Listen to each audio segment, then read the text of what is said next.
මේ කාලේ මිනිස්සු ඉන්නේ full ආතලේ විනෝදේ ඉන්නේ enjoyment. Physical battle එකේ prestige එක මෙහෙම තමයි යන්නේ. second is එකේදී ඉතින් තන තීරුව සහ පිටිය මාරු වෙන්න පුළුවන්. ඔබ තනතුර කියන එක ඇති කරලා තියෙනවා ඔබ ඒකට තමයි යන්නේ. ඉතින් අනුගමනය කරනවා සම්පූර්ණ කතාව ඇහුවාම එයා කියන්නේ මෙච්චරයි. එයා පොඩි චැලෙන්ජ් එකක් කරනවා. බලපු මම එවනවා මගේ NPP එකෙන් NPP එකෙන් මම එවනවා හොරකම් වංචා දූෂණ කරන්න නැති පිරිසක් මම එවනවා. ආවොත් මට ෂුවර් ඒගොල්ලන්ම. කියන්නේ ෆේල් වෙන්නේ ඒගොල්ලෝ. ඉතින් අපි උදව් කරන්න ඕන. ෆේල් නැහැ පාස්. ඔය මැච් එක ගන්න එකයි. මේ ශිෂ්‍යත්ව ෆන්ක්ෂන් එකට ඇවිල්ලා ඉන්නෝනේ අම්මලා. ඔව්. දැන් සාමාන්‍යයෙන් කවුරුද දන්නවා ශිෂ්‍ය විභාගය කියන්නේ අම්මලා විභාගය. මොකද සාමාන්‍ය කියනවා ඕන කෙනෙක් කියනවා ශිෂ්‍ය විභාගය අම්මලා විභාගය. මොකද දැන් මේකේ මම හිතන්නේ හයේශිකා ප්‍රනාන්දුගේ ඔයා දකින්න නැති මෙයාගේ මං හිතන්නේ මෙයාගේ ඔක්කොම වැඩබලන එකේ මැනේජර්. එයා කියනවා මේකට විශාල මුදලක් වියදම් කරා කියලා. හයේශිකා මේ වියදම් කරන මුදල එයා සාපෘදා ගන්න නැහැ. හරි ඔබත් එක්කනවා කාබන් ප්ලස් නාලිකාව සමග මම දැන් සෑහෙන දවසින් අපි අවුරුදු එහෙම කාලා ඔයගොල්ලෝ අවුරුදු කාලා අපිත් අවුරුදු කාලා නේද මල්ලි? ඔව්. ඉන්න අපි කාබන් ප්ලස් නාලිකාව වලින් සාමාන්‍ය පොඩ පරක් වුණා ඒත් කමක් නැහැ සුබල්තොත් දොකේවා කියලා මුලින්ම අපේ ප්‍රේක්ෂකයන්ට අපි සුබ ප්‍රාර්ථනා කරන අවුරුද්දේ මල්ලි මම දැන් තියනවාද නේද අපිට උණුසුම් මාර්ගවල ඔයාලට හැපි නිව් ඉයර්. මේ සෝරි සුබල්තොත් දොකේවා. හැපි නිව් ඉයර් කියන්නේ සාමාන්‍ය ජනවාරි පළවෙනිදා. මේක සුබල්තොත් දොකේවා. ඔව් හරි. ඔය ඉන්දික අපි පොඩ්ඩක් මේ කියන්නේ ආයි සතිය ටිකක් වෙනස් කරපු ප්‍රවෘත්ති ටිකක් තියෙනවා අපි ඒවත් එක්කම අපි සාකච්ඡාවට යමු. අපි පොඩ්ඩක් කතා කරමු මේ දවස්වල ටිකක් ජනප්‍රිය නිවුස් එකක් කියලා තියෙනවා පොතක් කියලා තියෙනවා මේ පහේ ශිෂ්‍යත්ව පන්ති කරන ડોක්ටර් හයේශිකා ප්‍රනාන්දු ගුරුතුමී ගැන. ඇතරම මෙන්න මේ සිද්ධිය ගත්තාම ඉඳික මේක ටිකක් හුඟක් අය ලොකුවට කතා කරන මාතෘකාවක් කියලා දෙනවා. මෙතනදී මේකට හුඟක් අය මේ බහුතරේ විවේචනයක් තමයි ඉදිරිපත් කරන්නේ. කියන්නේ මේක නරකයි මේක වෙන්න ඕන දෙයක් නෙමෙයි. ඊට පස්සේ මේකත් එක්කම මේ සමහරක් අය මේකට හොඳ කියනවා. මේ දෙකම තියෙනවා මේකේ. මෙන්න මේ සිද්ධිය ගත්තාම විශේෂයෙන් මෙයා මේ කැලණි කැම්පස් එකේ උපාධාරණිය. කැලණි කැම්පස් එකේ? ඔව් කැලණි කැම්පස් එකේ. ඒක වැඩි. ලංකාවේ තිබෙන ඉතාමත් විශිෂ්ට ගණේ විශ්වවිද්‍යාලයක්. විශ්වවිද්‍යාලයක්. කොහෙන් බැලුවත් කැලණි කැම්පස් එකේ කවුරු හරි ඉන්නවා. එතෙන්දී ඉඳික මෙන්න මේ හයේශිකා ප්‍රනාන්දු ගුරුතුමී සම්බන්ධ සිද්ධිය අපිට කොහොමද මේක පොඩ්ඩක් පැහැදිලි කරගන්න පුළුවන් වෙන්නේ? ඔව් මෙහෙමයි දැන් අපි ඔක ඉස්සලම් මේ මං කියන්නේ ඔක සදාචාරවාදී විදිහට ඔක සමහර ඔක තියෙනවා නිකන්. යම් පහේ ශිෂ්‍යත්වය අයියෝ පොඩි ළමයි පව් ගලැජ්ජන දුන්න වගේ ඉතින් ඒක අදාළ වෙන්නේ නැහැ ආර්ථිකයට. ඒ කියන්නේ මම කියන්නේ අධ්‍යාපනය කියලා කියන්නේ අපිට තේරුම් ගන්න ඕගොල්ලෝ මේ යුගයේදී මාකට් අධ්‍යාපනය කියන්නේ මාකට් වෙන්න පොළ. එතකොට ලංකාවේ ශිෂ්‍යත්ව පන්ති විතරක් නෙමෙයි O level A level ඊළඟට උපාධි ඩිප්ලෝමා අර හයි ඩිප්ලෝමා ඕවා මේවා එකී නොකී මෙකී සියලුම දේවල් අද ගන්න සල්ලි තියෙනවා නම් ගන්නපා වෙළඳ පොලේ මිල්දි ගන්න පුළුවන්. එතකොට අර තවදුරටත් මීට අවුරුදු 20කට 30කට 40කට කලින් තිබ්බ නිකන් අර නිදහස් අධ්‍යාපනය මේ අයියෝ නිකන් අපේ අධ්‍යාපනය අපේ ඉස්කෝලේ මේක අපි විකුණන්න හොඳ නැහැ. ඒවා මං කියන්නේ ඉවරයි.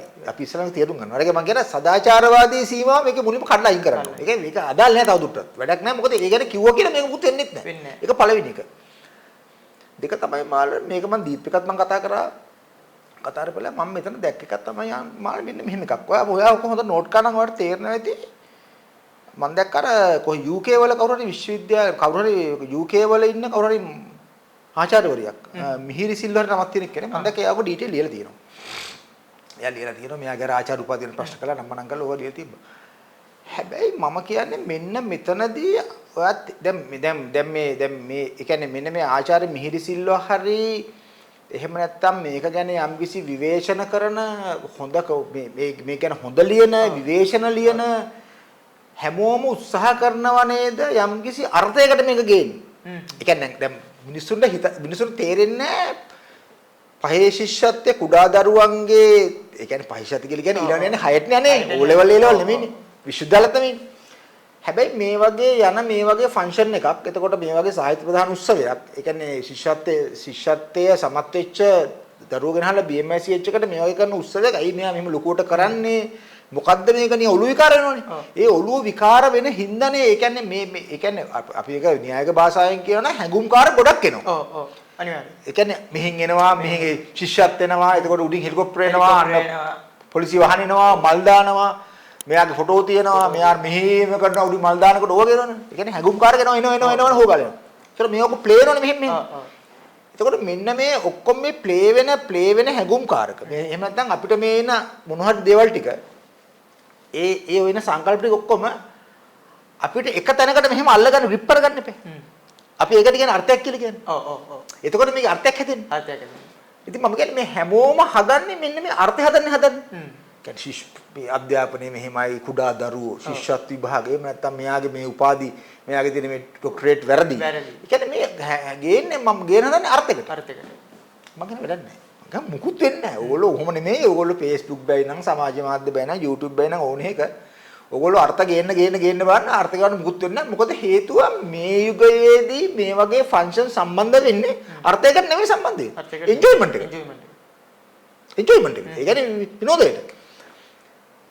එතකොට දැන් මේ වගේ එකක් විවේචනය කරනවා නම් මම කියන්නේ විවේචනය කරන්න ඕන අපේ සිස්ටම් එකට මම කියන්නේ. ඒක ඕගොල්ලෝ පුරුදු කමන්නේ. අපේ සිස්ටම් එක කියලා කියන්නේ මේක විවේචනය වෙන්න ඕන එන්ජොයිමන්ට් එකට ගහලා.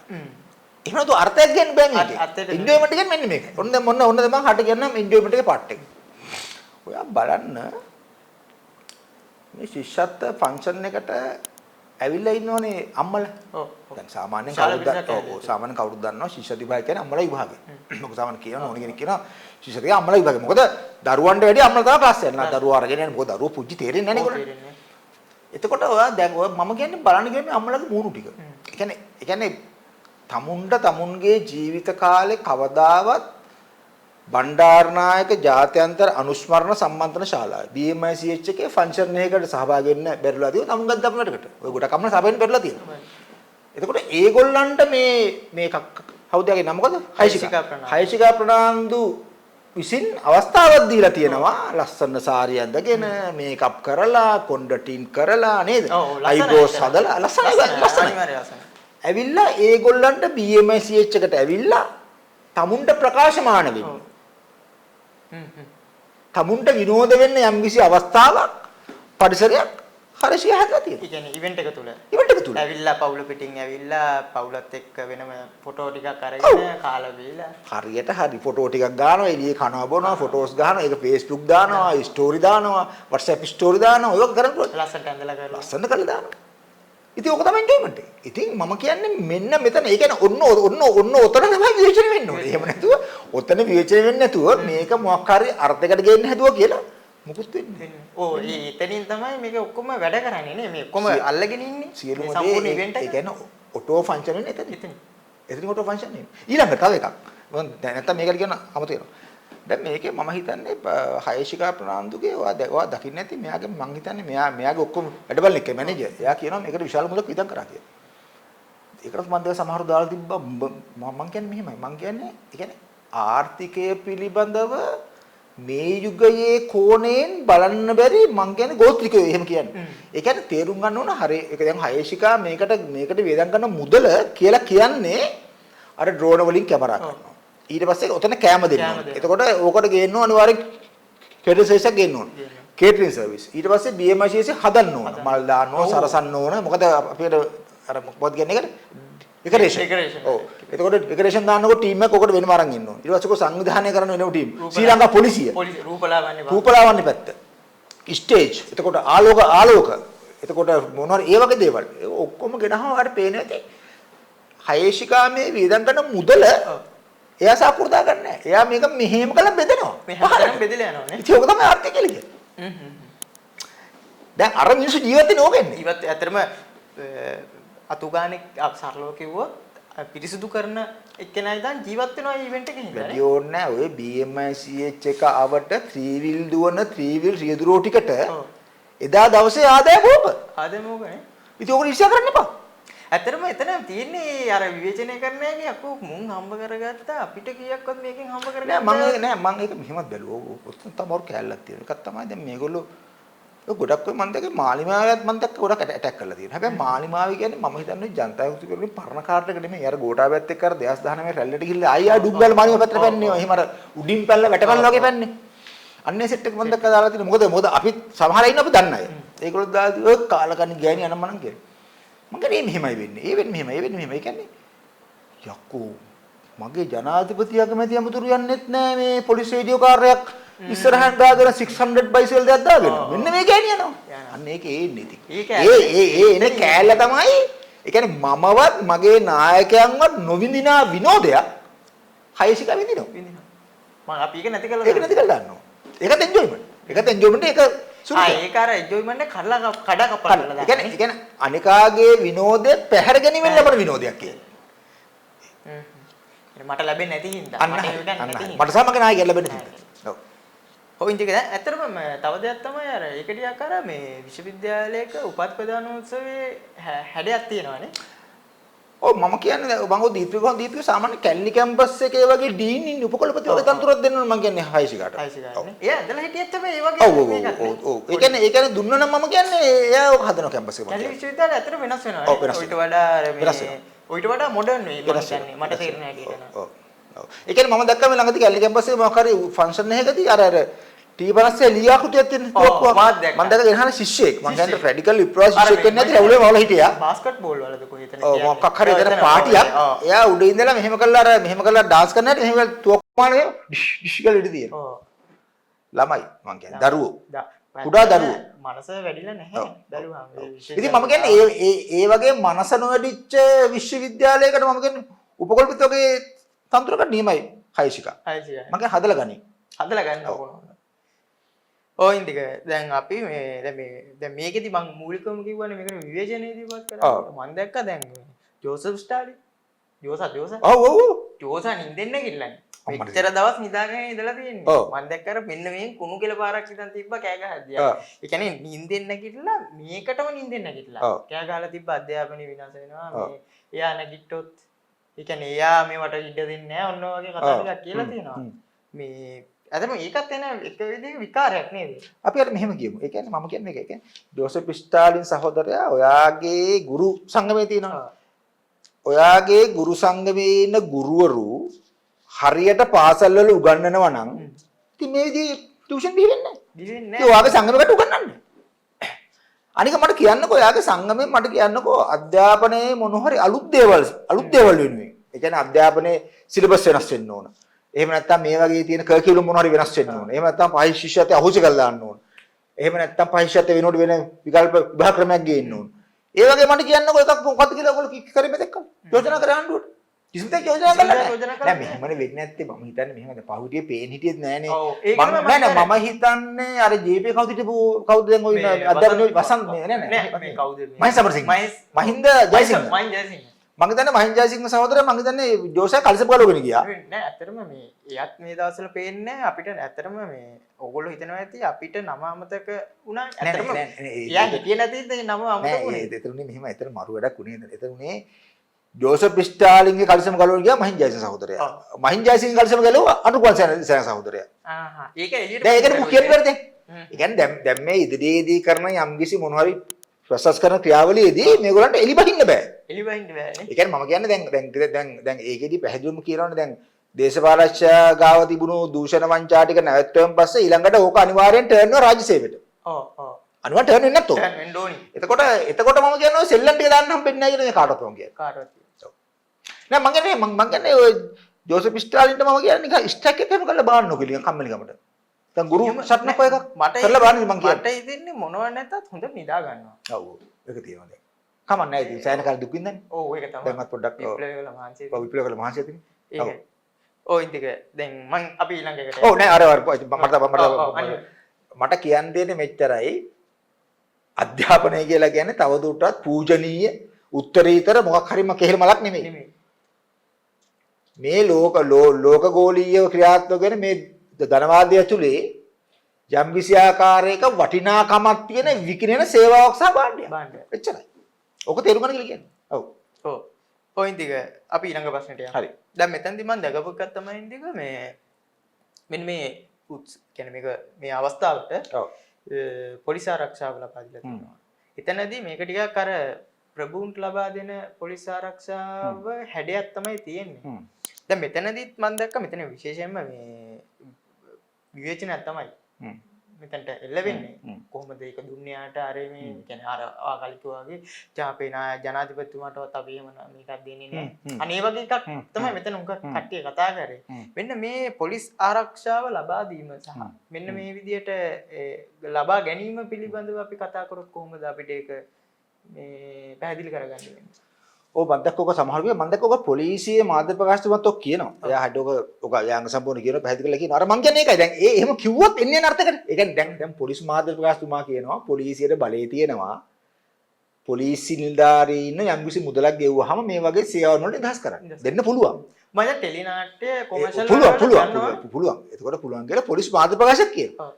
හැබැයි පොලිස් මාධ්‍ය ප්‍රකාශක ඒක කිව්වත් ඒ කියන්නේ මම කියන්නේ මේ තියෙන ව්‍යාකූලභාවය පොලිස් මාධ්‍ය ප්‍රකාශතුමා විසින් අර්ථයකට මෙහෙම ගේනවනේ.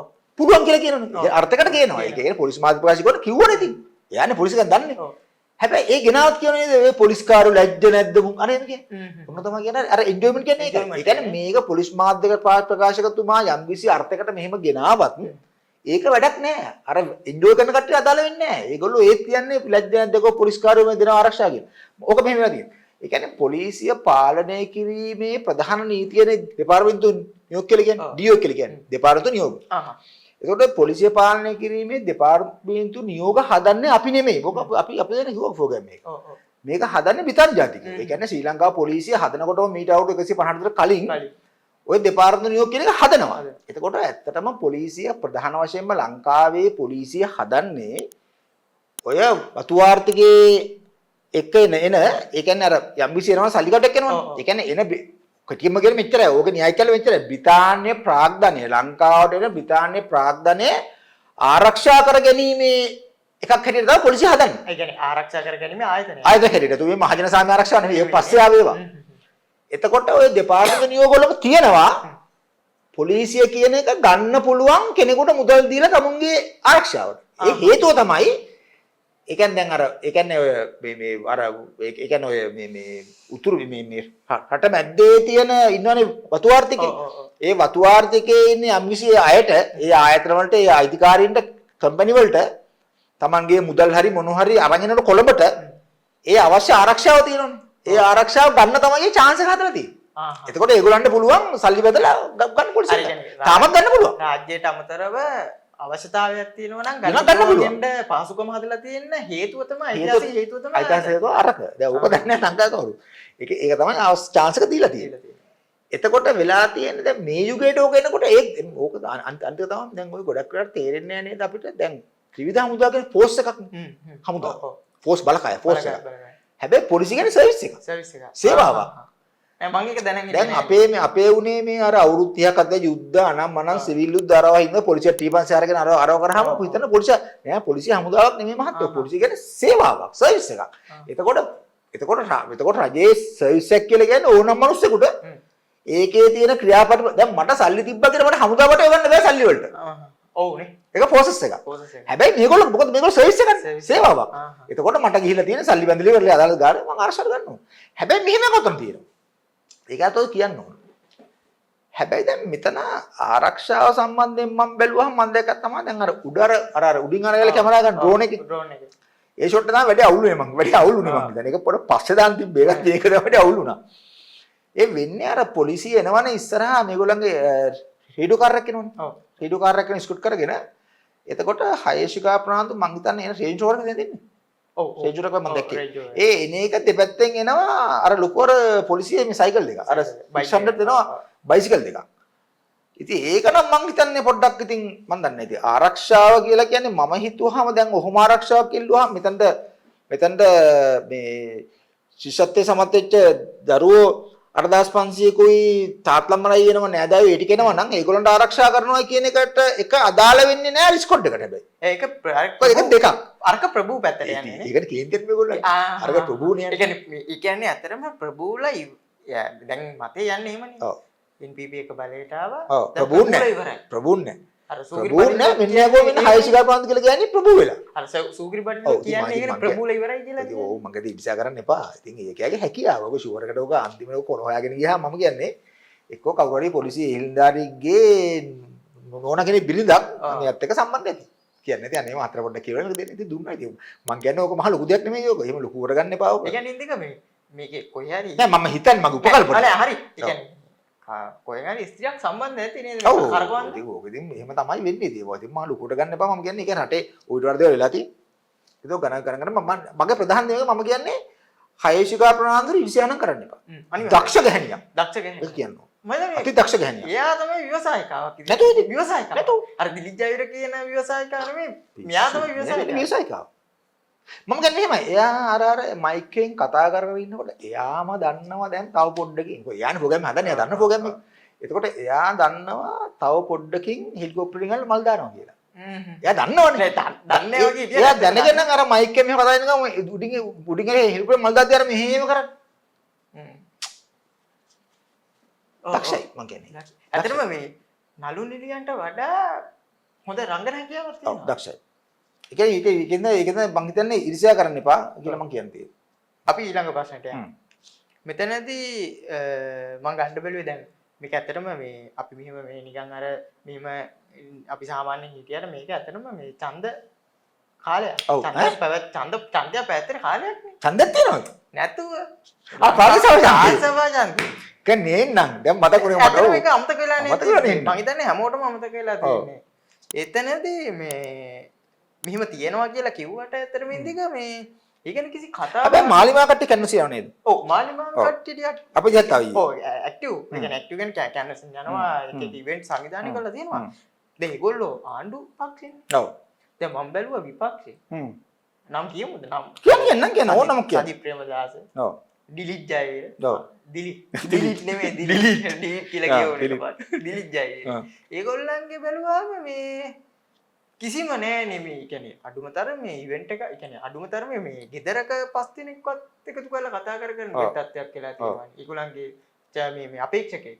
මෙන්න මේ මොකද්ද මේ ඇත්තට වෙලා තියෙන්නේ මේ හරිනේ. ඉතින් දැන් අපි දැන් ගන්නකො දැන් විපක්ෂය ගත්තාම ඔයාලට තේරෙන්නේ නැති. විපක්ෂය ගත්තාම සජිත් ප්‍රේමදාස, දිලිත් ජයවීර, විමල් වීරවංශ වෙන්න පුළුවන්, චම්පික වෙන්න පුළුවන්. එහෙම ආය කවුද ඉන්නේ සිංහල නිකන් සිංහල වගේ නායකයෝ. අපි අර අතරින් උතුරම නැගින්නේ. එහෙනම් මම දෙහෙත් අවුලක් නැහැ දැන්. මේක ලොක්කම සිංහල බෞද්ධ නායකවරු. ඒ කියන්නේ අන්න නාම රාජපක්ෂ. ඔව් ඒ කියන්නේ මං හිතන්නේ තවඩියෙන් තරහ වෙනවා. ඔව් නාම රාජපක්ෂ. ඒ කියන්නේ සිංහල බෞද්ධකම වෙනුවෙන් මං හිතන්නේ බෙලි කඩාගෙන නිකන් මරාගෙන මෙරන්නේ කියන්නේ මේ ඔක්කොම සෙට් එක එහෙමයි. ඉතින් මම කියන්නේ ප්‍රාදේශ සභා මැතිවරණය පවත්වන දැන් තව ඉස්සර කල් තියෙනවා. ඒ අතරතුර ඒකේදී විසින් පෙන්නනවා සිරිතලදා.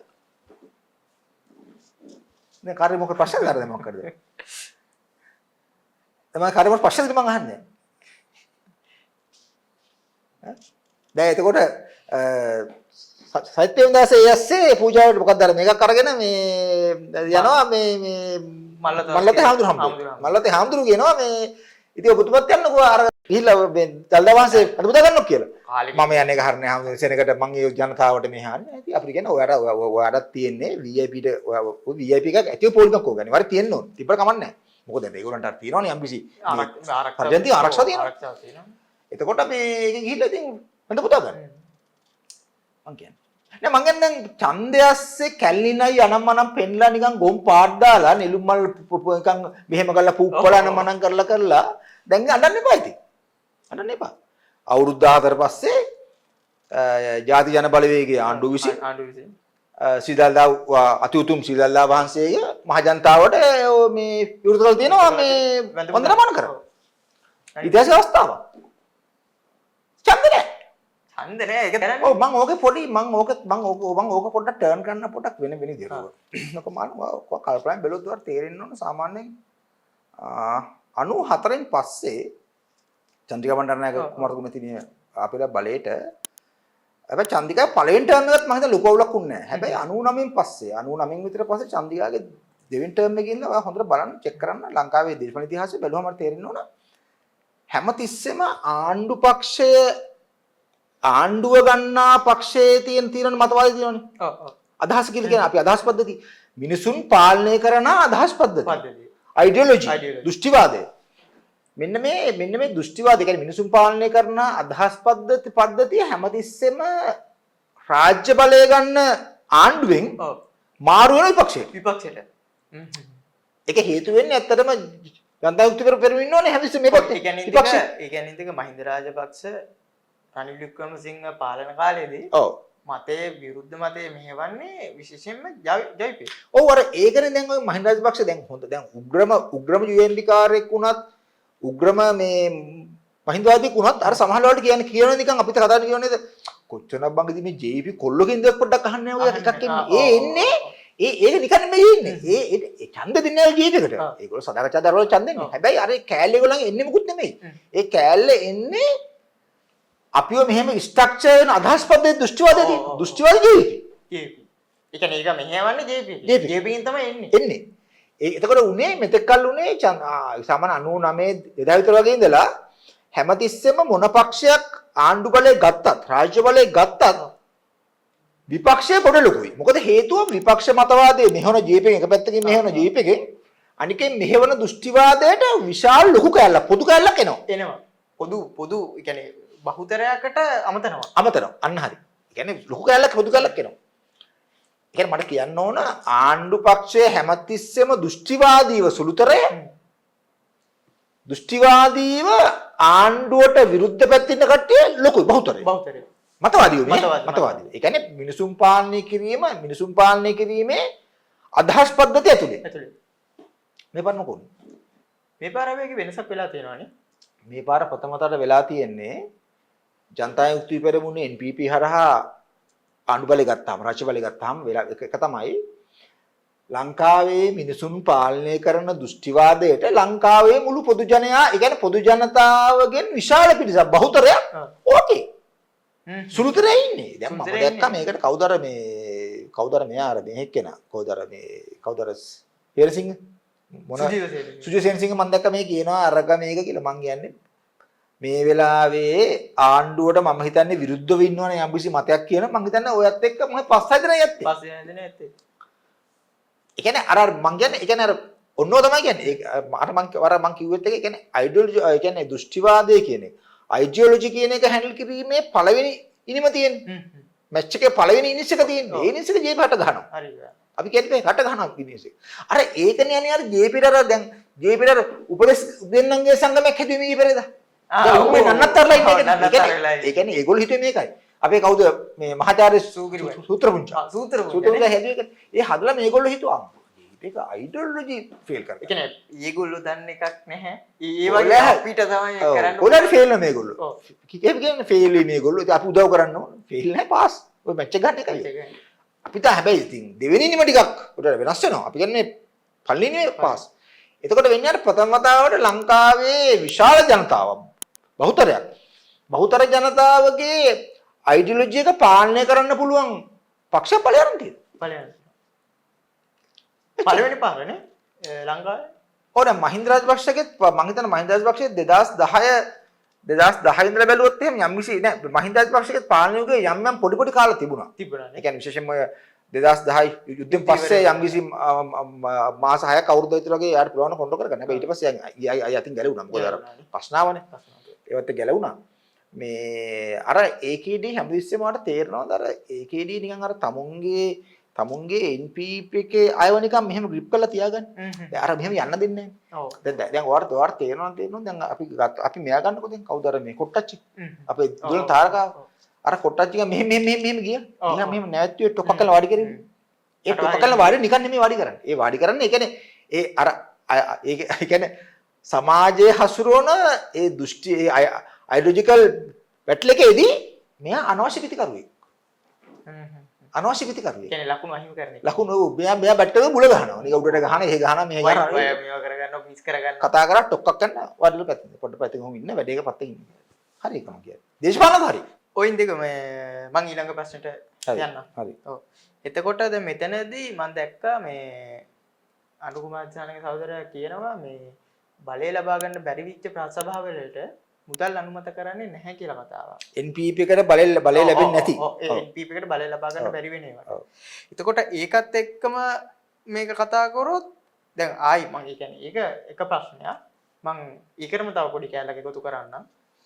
මේකෙදී AKD සහ ඉන්දියා අගමැති නරේන්ද්‍ර මෝදි අත්සන් කරපු ගිවිසුම්. ඒ ගිවිසුම් ප්‍රසිද්ධ කරන්නේ නැහැ කියලා යම්කිසි විවේචනයක් තියෙනවා. මෙන්න මෙතනදී මේක විශේෂයෙන් පෙරළුගාමී සමාජවාදී පක්ෂයෙන් තමයි මේක අරන් එන්නේ. මෙන්න මේක මේ ප්‍රශ්න දෙක. ඒ කියන්නේ මම ආයි සාරාංශ කරලා අහුවොත් ජනාධිපතිතුමාගේ මේ ප්‍රකාශය මෙන්න මේ ගිවිසුම් එළියට ප්‍රසිද්ධ වෙන්නේ නැති එක එන්නේ මාතෘකා දෙක ගැන අපි පොඩ්ඩක් කතා කරොත් කෙටි ලොකුවට පළවෙනි එක තමයි පළවෙනි ප්‍රශ්නයක්. ඒ කියන්නේ දැන් මමත් පදිංචිලා ඉන්න ප්‍රදේශය යන පාර තියෙනවනේ. ඕක 2012 විතර ඕක මේ පාර හැදුවා. හතර පාර කොන්ක්‍රීට් කරා. කොන්ක්‍රීට් කළා අවුරුදු 4ක් විතර යනකොට ඕක හැදුණා බලවල. මොකද සිමෙන්ති නෑ වැලි තිය කළු තියෙන්නේ. ඔව්. ඒක සිමෙන්ති නෑ දැන් බලවල. ඊට පස්සේ ඔකට තාර ගහලා දානවා, පැච් දානවා, ඕම වෙනවා. මම කියන්නේ උතන ඒකේදී ඒ කියන්නේ අනුර කුමාර දිසානායක ජයවැත්තුමා උතන කියන්නේ මෙතෙක්කල් ප්‍රාදේශ සභාවන්ට දුන්නු රජයේ ඒ මැදගත මුදල් යම් කිසි විදියකින් අවබෝධ අපි පැහැදිලිවම දන්නවා කොන්ක්‍රීට් පාරක මීටර් 100කින් රුපියල් ලක්ෂයක් කමිෂන් එකක් දුන්නා ඒ ප්‍රදේශයේ ප්‍රාදේශ සභා මන්ත්‍රීට. ඕක දන්නවා හැමෝම. දන්නවා වගින්න එපා දන්නවා. එතකොට වෙලා තියෙන පාර අර පාරට වැටෙන්න ඕන අර කියන්නේ පාරේ මීටර් 100කට වැටෙන්න ඕන රුපියල් ලක්ෂනේ අර සාක්කුවට යන්නේ. මම කියන්නේ මේ කමිෂන් වැඩි කියනවා නෙමෙයි. කමිෂන් වලට අපි විරුද්ධත් නැහැ. මේවා කමිෂන් නෙමෙයි මේවා. ඒ කියන්නේ අර පාට ඇස්ටිමේට් කරන මුදල තියෙනවා. ඒකට ඔන්න ඒ පාට ඇස්ටිමේට් කරන මුදලට තව රුපියල් ලක්ෂයක් එකතු කරලා ඒ ලක්ෂ කමන්නේ අරගෙන දුන්නක අපි කමන්නේ නැහැ කියන්නේ. නමුත් මේ වෙන්නේ පාරට ඇස්ටිමේට් කරපු මුදලින් ලක්ෂයක් යන්නේ. ඒ කියන්නේ පාර ප්‍රමිතිගතව හදන්න අන්න හරි. හදන ඇස්ටිමේට්ුවෙන් ලක්ෂයක් නේ යන්නේ එතකොට. ඒ කියන්නේ මීටර් 100ක ලක්ෂයක් යනවා. ඒතර ඔයාලට තේරෙන්න ඕන එතකොට මේ ඔප්ෂන්. ඉතින් අනුගමනය යද්දී සම්පූර්ණ කතාව ඇහුවාම එයා කියන්නේ මෙච්චරයි. එයා පොඩි චැලෙන්ජ් එකක් කරනවා. බලපු මම එවනවා මගේ NPP එකෙන් මම එවනවා හොරකම් වංචා දූෂණ කරන්න නැති පිරිසක් මම එවනවා. ආවොත් මට ෂුවර් ඒගොල්ලන්ම මම සල්ලි දෙනවා. හැබැයි මීට කලින් උඹලා වැඩ කරපු විදිහක් තියෙනවානේ. මෙන්න මේ මම ගිය උදාහරණය. ඒකින්ද මට බල වෙන කට්ටිය ෂුවර් නැහැ. ඒකින්ද බලා වගේ හොරු සෙට් එකක් ආයෙ ගත්තොත් බලේ මම සල්ලි දෙන්නේ නැහැ. ඉතින් හරිනේ. ඒක ඒගොල්ලෝ ගෙනාව මතවාදෙත් එක්ක සම්පාද වීමක් තියෙනවා. හරි. මොකටද දෙන්නේ? දෙන්න ඕනේ තමයි. ඉතින් මම කියන්නේ ලංකාවේ මේලා අපි ලංකාවේ මිනිස්සුන්ට කියන්නේ මේ ඉතින් ඔයගොල්ලෝ මහමැතිවරණ ජයවර්ධන දෙකම දුන්නා වගේ ඉතින් මේ පාරත් මේ මාලිමා දිනන ප්‍රශ්නවල. හොඳයි අපි කියන්නේ. ඔව්. ඔය ඉතින් දැන් අනිත් ප්‍රශ්නේ ඊළඟ ප්‍රශ්නේ මේ නරේන්ද්‍ර මෝදි සහ AKD අතර ඇතිවෙච්ච කිවිසුම. ඔව් දැන් ජයවර්ධන ජයපතිතුමා අස්සම් කරානේ 87 ඉන්දියානු කිවිසුම. මට මතකයි. අස්සම් මොකද උනේ? අස්සම් කළා මට සිටි අස්සම් කරාම මොකද්ද කොළඹ ගිනි ගත්තා. මාධව සෝවිදාහඳුර ගිහිල්ලා පිටකොටුව බෝගහට රැස්වීමක් තියලා JVP එක ශ්‍රී ලංකා දාස් පක්ෂයේ සිරිමා බණ්ඩාරනායකත් ගිහිල්ලා මට මතකයි වෙඩි තියලා එතකොට සිරිමා බණ්ඩාරනායක අරගෙන ගිහිල්ලා දුවලා එතකොට ප්‍රශ්න වෙලා මිනිස්සු මැරලා ඔය ලොකු දෙයක් වුණා. කියන්නේ ඔයාලට තේරෙනද 87 වෙනකොට විශාල ආවනේ මේ ඒ කියන්නේ විශාල විරුද්ධත්වයක් එනවනේ ඉන්ද්‍රලෝක ගිවිසුමට. ලොකු ප්‍රශ්නයක්. හැබැයි ඒක වෙන්නේ අර භූමියේ ප්‍රශ්නේ මම කියන්නේ. ඒ කියන්නේ භූමියනේ එතන වැදගත් වෙන්නේ. ඒ කියන්නේ ඉන්දියානු ඇත්තටම ඉන්දියානු ආව ලංකාවට. ඇවිල්ලා එහෙම වුණා. හැබැයි ඔය ඉන්දු ලංකා 87 ඉන්දු ලංකා ගිවිසුමේ වැඩිපුරම ජනතා විරෝධය මතු කරලා දේශප්‍රේමී හැඩයක් දීලා ගන්න ජීවිතයකට. ඉතින් ඒගොල්ලෝ අඬු කරලා ඉන්නවා. ඉතින් මම කියන්නේ මේ වගේ දේශප්‍රේමී පක්ෂයක් ආණ්ඩු බලේ ඉන්නකොට මම කියන්නේ ඒගොල්ලෝ ඉතින් දේශත්‍රෝහී කිසිම සංගठन ගන්න නැහැ. ඕනේ. ඔව්.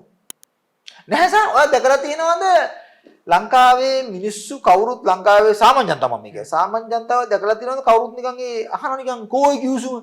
ඇත්තටම ඒක සාමාන්‍ය මිනිස්සුන්ට ප්‍රශ්නයක් නෙමෙයි. සුදානේ මිනිස්සු යනවා මේ දල්දා වහන්සේ වැද පුතා ගන්න. මිනිස්සු වැඩක් තියෙනවා මේ ඉන්දියානු ලංකාව කිව්සුම. අපිත් යන්නේ ඉන්නේ නේ. ඔව්. මම කියන්නේ මේ වෙලාවේ කුමාරුරත්නමටයි විශේෂයෙන්ම අපේ පූජ්‍යාකර සහෝදරයාට මම කියන්නේ ඔය ගිවිසුම ඉල්ලන්න යන්න එපා. ඕගොල්ලෝ JR දුන්නේ නැහැ ගිවිසුම පෙන්වන්න දෙන්නේ. JR ජයමොගස්සම් කරෙත් අඩු ගානේ තමුන්ගේ කැමිට්මන්ට් වලත් පෙන්වන්න නැතුව. ඒකෙදි ෂුවර් වෙන කැමිට්මන්ට් වල පෙන්නලා නැහැ. අනිවාර්යයෙන්. මේ කඩේ බබ්බ ගන්න එකයි. මම පෙන්වන්න ඕනින් දැන් මම පෙන්වන්න වඩ මේ පෙන්වන්න වඩ කැමිට්මන්ට් වල. මම කියන්නේ ඒ කියන්නේ ජනාධිපති තනතුර කියන එක ඇති කරලා තියෙන ඔබ ඒක තමයි. තමුන්ට ජනතාව විසින් විශාල බලයක් දුන්නා. ඒ බලය දුන්නට අරන් යන හරි පැත්තට ඒ වෙලාවේදී ඒකේදී කල්පනා කරනවා රයිට් මම මේක කරන්න ඕන මම ලංකාවේ ඉකොනොමි එකේ යම් කිසි විදිහකින් ඉන්දියාව පැත්තට ඕපන් කරන්න ඕන. ඒ ලයින් එක හරියි. අපි කියන්නේ. අපි කියන්නේ හරියි. අපි ගොඩක් කලපුක් කියලා. එතකොට ඒක සම්බන්ධයෙන් අස්සම් කරපු ඒ කියන්නේ නරේන්ද්‍ර මෝදි ඒකේදී අස්සම් කරපු යම් කිසි විසුම වගේ තියෙනවලු පහක්ද කොහෙද? ඔව්. පහක්ද කොහෙද? ඒ පහ ඉල්ලනවා මේ වගුරත්න. පිස්සු මම කියන්නේ. ඔයා ඕක ඉල්ලන්නේ නැතුව ඔයා සුදු ඇඳගෙන කට්ටිය දාගන්න මම කියන්නේ ඔය අර පරණනේ ඕපා සහෝදරයා පූජා කර සහෝදරයා වන්දු මුදලිගේ දාගෙන පොඩි වෑන් එකක් අරන් යන්නනේ දල්දා වඳින්න. පිස්සු වෙන්නේ නැතුව. ඇත්තටම VIP හදවද ඊයෝ. ඉතින් යාළුවනේ පරණ. යාළුවනේ. කෝල් එකක් දෙන්නක නුවර ඉන්න මේ ඉස්තික් මේ නායක මෙයාට සහෝදරයාට. ඔබතුමාලා ඉතින් VIP වල මං ගන්නේ. ඊළඟ දල්දා වන්දන්නේ. ලංකාවේ මිනිස්සු කාට තුමනාවක් නැහැ. මොකද්ද විසුම කියලා මොකක්ද ඔකන තුමනා මොකද්ද? පිස්සුද? පිස්සු ඇති. ඔව්.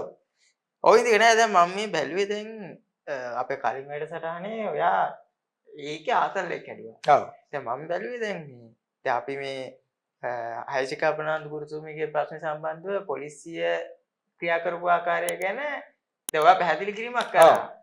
ඇත්තටම මට ඒක හිතුනේ මේ පොලිසි මාධ්‍ය ප්‍රකාශක කරන්න ඕනේ පැහැදිලි කිරීම ඔයා කරා. දැන් එයා දන්නේ නැහැ මං ඉතින්. ඒක තමයි. නෑ මං කිව්වේ අපි මේ අනුන්ගේ වැඩ සම්බන්ධ කරන්නේ ඒක තමයි කල්පනා කරා. දැන් ඊට පස්සේ ආයෙ ගත්තාම දැන් NPP එක උත්තර දෙන්න ඕනි විවිසුම් ගැන දෙන්න ඕනි උත්තර ටික අපි දෙනවා. ඔව්.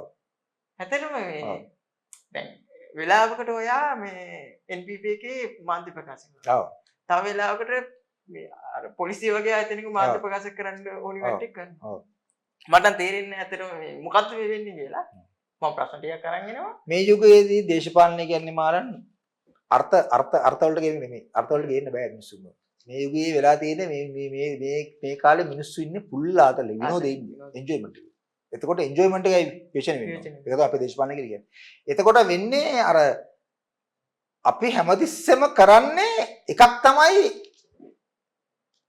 විනෝද වෙන්න තියෙන ඒ ඉඩපස්ථාරේ මෙහෙම කරලා ඕපන් කරලා දෙනවා එන්ජොයි කරන්න කියලා. ඇත්තටම එන්ජොයි කරන්න. එතකොට ඒකේ කෙලවර තියෙන පේන් එකේ තියෙන වේදනාව දැන් ඇත්තටම අපි මේ මෙතනදී විනෝදය කියලා කියන්නේ සතුට නෙමෙයි. විනෝදය කියලා කියන්නේ වේදනාවෙන් සතුටු වීම. ඒ කියන්නේ මට තියෙන විශාල වේදනාවක්. මට විශාල පේන් එකක් තියෙනවා. මේ ක්‍රමෙ මොකක් කරාබයක් තියෙනවා මට වේදනාවක්. මම මේ වේදනාව මන් ළඟ තියාගෙන රිපීට් කරගෙන ඒකෙන් සන්තෝෂ වෙනවා. ඒකයි මේ එන්ජොයිමන්ට් කියලා කියන්නේ. ඉතින් මම කියන්නේ මේ ලංකාවේ මේ වෙලාවේ ඒ වගේ විනෝදෙන් ඉන්න ඒ කියන්නේ සිල්ලල්දා වහන්සේ වැඳ පුදාගෙන විනෝදෙන් ඉන්න ජනතාවකට මම කියන්නේ වැඩක් නෑ එහෙම අර්ථ දීලා. ඒකයි මේ කරන්නේ. ඒ කියන්නේ ඇත්තටම අර මේ විපක්ෂ විසින් කියන මේ කිසි දෙයක් වැඩ කරන්නේ නැහැ. හරහට යනවා කියලා. අර ඒක මම ඒ කියන්නේ දෘෂ්ටිවාදී බැටල් එක කියන්නේ අයිඩියොලොජිකල් බැටල් එකේ ෆස්ට් ඉනිස් එක මෙහෙම තමයි යන්නේ. ඔව්. සෙකන්ඩ් ඉනිස් එකේදී ඉතින් තන තීරුව සහ පිටිය මාරු වෙන්න පුළුවන්. ඔව්. ඔයින් දෙක අපි නම් අපි අදට වැඩසටහන අවසන් කරමු. ඉදිරියට තව මොනවා අදහසක් ඉදිරිපත් කරන්න තියෙනවා නම් ඒකට මම දැන් අවස්ථාව තියෙනවා. ඔව්. නෑ මොකුත් දැන් මම දැන් ඔක්කොමට කිව්වා. මේ පොඩි අඩුපාඩු වෙන්නේ නැති මේ ඒක සාමාන්‍ය දෙයක්. අපි අපේ මේ ප්‍රෝග්‍රෑම් එක බලන්න බලලා අපි මේ හැමදාම කියන වගේ අපි මේක ඉදිරිපත් කරන අලුත් මානේ අපි මේ අභියෝගය අල්ලගන්න ස්තුතියි. අපි සබ්ස්ක්‍රයිබ් කරන්න, අපි ලයික් කරන්න, බෙල් අයිකන් එක ක්ලික් කරන්න. බොහොම ස්තුතියි.